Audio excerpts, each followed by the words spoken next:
असां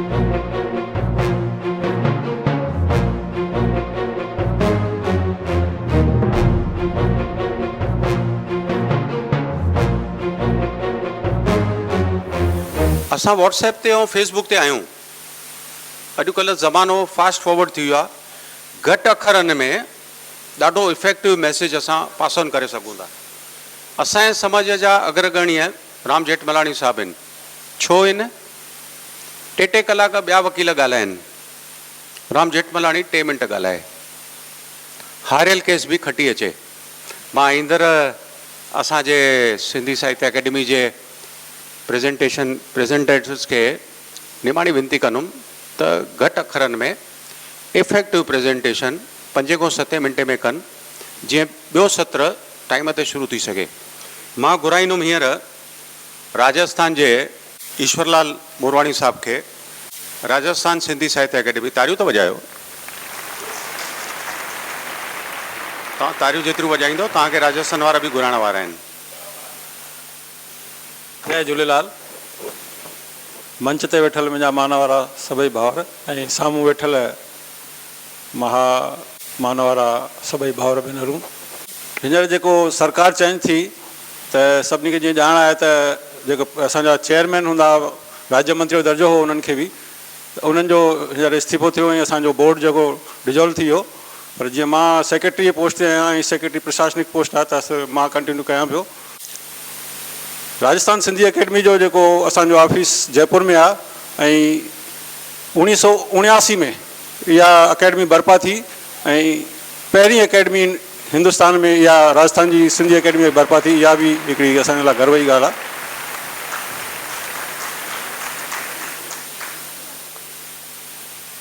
असांजे चेयरमैन जेके पिछला हींअर निवर्तमान हुआ हरीश राजानी जी, 1.5 साल उन्हनि जो कार्यकाल रहियो।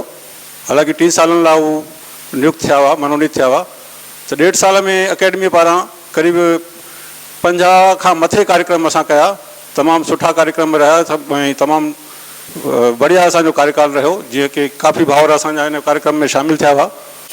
जेके असां कार्यक्रम कंदा आहियूं, उद्देश्य त सभिनी अकेडमियुनि जा साॻिया ई थींदा आहिनि त सिंधी भाषा साहित्य खे वधाइण लाइ जेको कमु करिणो आहे। असांजे राजस्थान अकेडमी पारां प्रकाशन जे क्षेत्र में जीअं असांजी हिकिड़ी रिहाण मैगज़ीन निकिरंदी आहे, मयारी मैगज़ीन आहे, तमामु सुठी, साल में 1 बार कढंदा आहियूं। ऐं ऑल इंडिया जे सभिनी साहित्यकारनि ऐं कवियुनि जे पारां रचनाऊं असां घुराईंदा आहियूं। जूरीअ पारां जेके मयारी मञियूं वेंदियूं आहिनि उन्हनि खे असां प्रकाशित कंदा आहियूं। हीअ असांजी रिहाण जी पत्रिका काफ़ी पुराणी हले पई। इन खां अलावा जेके असांजा लोकल साहित्यकार आहिनि उन्हनि जी पांडुलिपियुनि जो प्रकाशन बि असां कराईंदा आहियूं। हर साल 6 किताब असां छापाराईंदा आहियूं अकेडमी जे मदद सां, माली मदद सां। महापुरुषनि जा जेके स्टिकर या उन्हनि जो ब्रोचर छापाइण जो बि असांजो इहो कमु आहे। उन्हनि जे जनम ॾींहं ते या ॿिया जेके उन्हनि जा ॾींहं आहिनि उहे मल्हाइण जा कार्यक्रम असां कंदा आहियूं। स्कूलनि जे माध्यम सां या जेके असांजो पंचायतूं लोकल आहिनि उन्हनि जे माध्यम सां असां उन्हनि खे माली मदद ॾेई करे इहे कार्यक्रम कराईंदा आहियूं। पांडुलिपि खां अलावा जीअं असां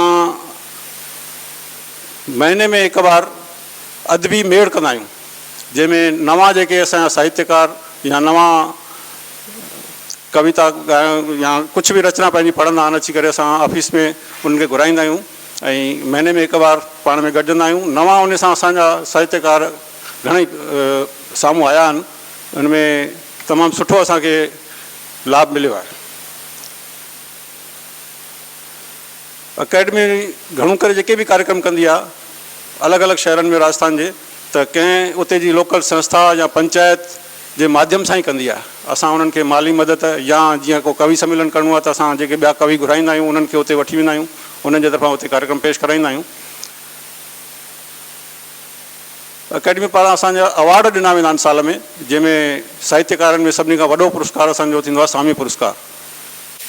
हिकिड़ी असां चटाभेटी बि रखंदा आहियूं जंहिंजा बि इनाम असां ॾींदा आहियूं। त अखिल भारत स्तर ते मां सम्झां थो ॿी का अकेडमी अहिड़ी चटाभेटी कोन रखंदी आहे जेका कहाणी ऐं नाटक जे रचनाऊं पूरे भारत मां घुराए करे ऐं उन्हनि जी चटाभेटी जूरी पारां उहे तय थींदा आहिनि ऐं उन्हनि खे इनाम ॾिना वेंदा आहिनि।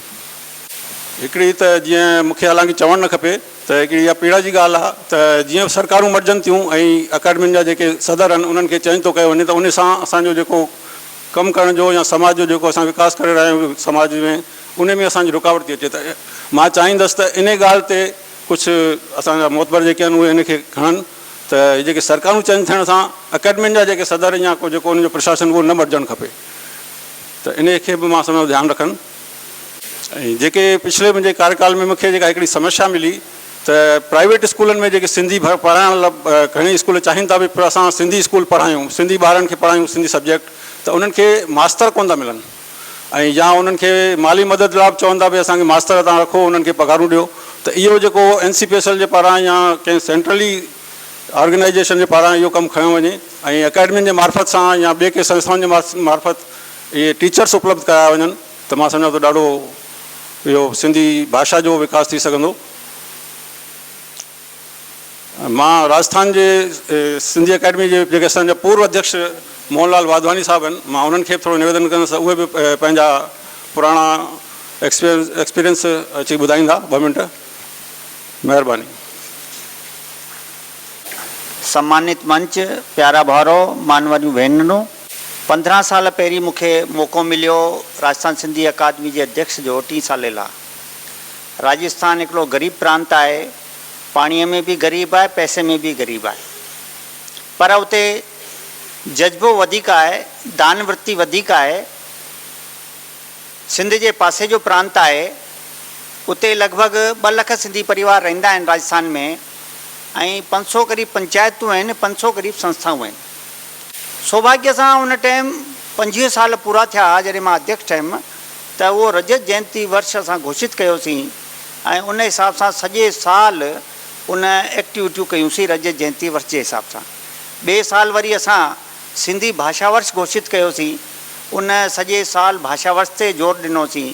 ॿारनि खे किताबूं कोन हुयूं, फोटोस्टेट सां पढ़ंदा हुआ, मास्तर कोन हुआ, स्कॉलरशिप कोन हुई, अलॻि अलॻि योजनाऊं, जेतिरो बजट हो।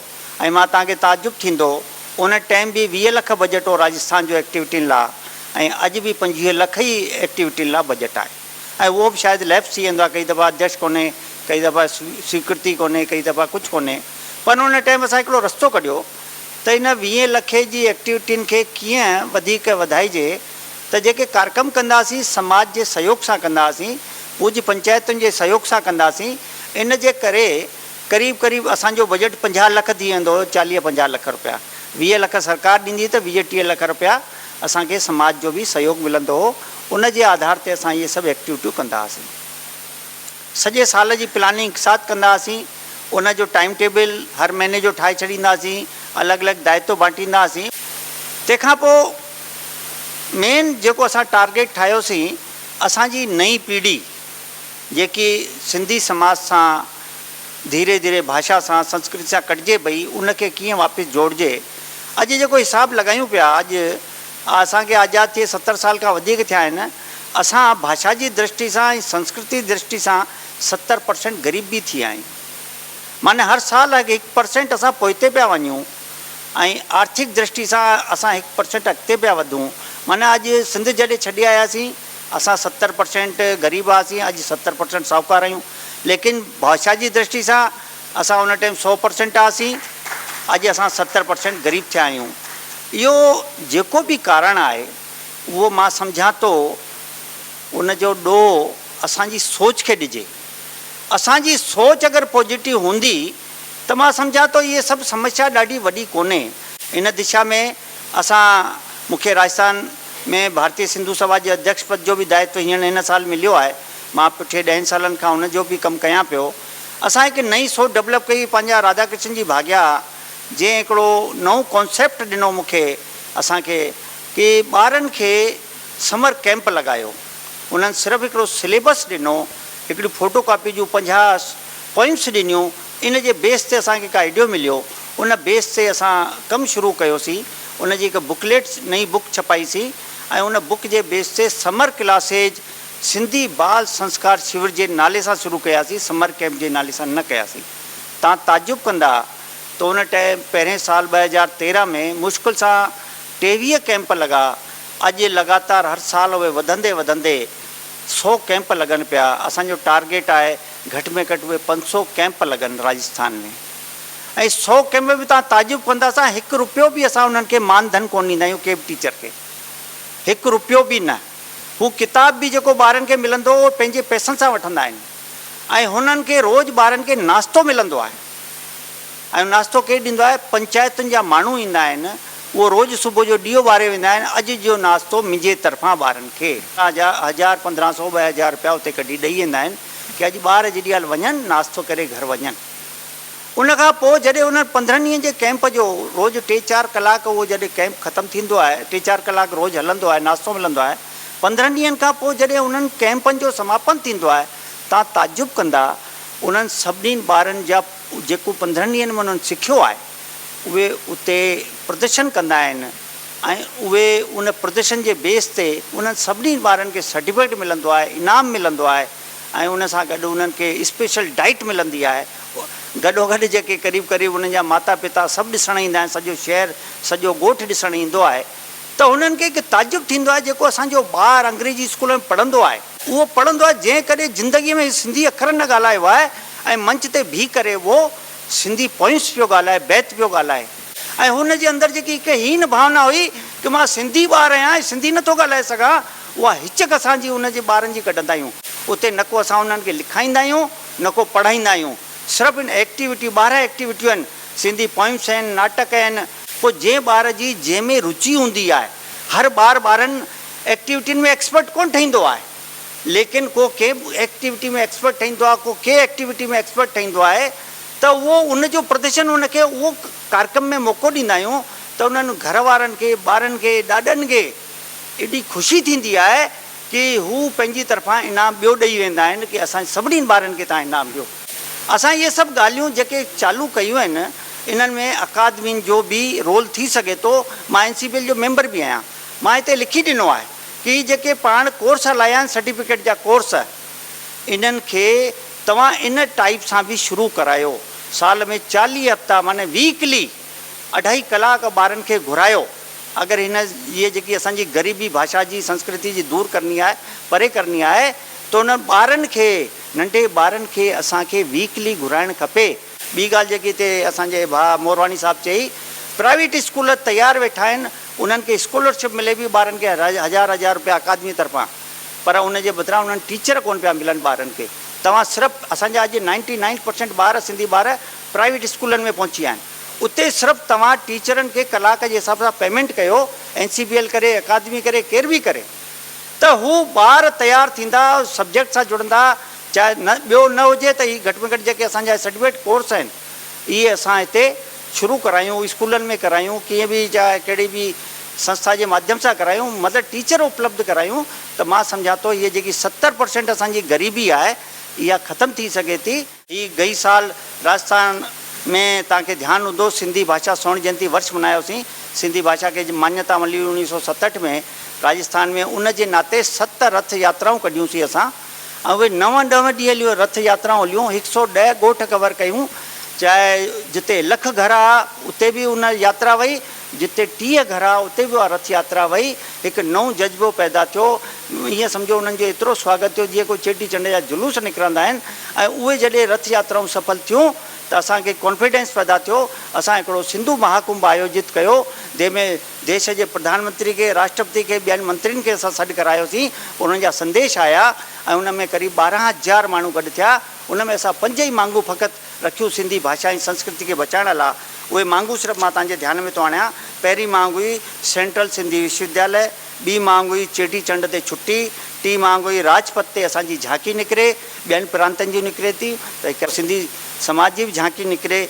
चौथी मांग हुई असांजो सिंधी चैनल हुजे, ऐं 5हीं मांग हुई असांजो हिकिड़ो सिंधु संस्कृति भवन, चाहे दिल्लीअ में ठहे, चाहे जयपुर में ठहे, किथे बि ठहे, पर हिकिड़ो सिंधी कल्चरल जो संस्कृति भवन ठहे, जिते देश विदेश जा जेके माण्हू अचनि था, टूरिस्ट अचनि था, भाउर अचनि था, त ॿार जे अंदरि बि उहो हिकिड़ो जज़्बो पैदा थिए। इन टाइप सां इहो जेको बि असां प्लानिंग कई, ॾाढी सक्सेस वई, शानदार वई। मां वरी चाहींदुसि, हेमू कालाणी जो 100 साल अचण वारा आहिनि जयंतीअ जा, 23 मार्च 23 में, अञा 2-3 साल आहिनि। असां उनजी बि का सुठी प्लानिंग कयूं ऑल इंडिया लेवल जी, कि उहो वॾो कोई 1,00,000 माण्हुनि जो को कार्यक्रम थिए, इन ढंग जी का कार्यक्रम ठाहियूं। त मां सम्झा थो असांजा ई प्रयास सार्थक थींदा। जय झूलेलाल, धन्यवाद।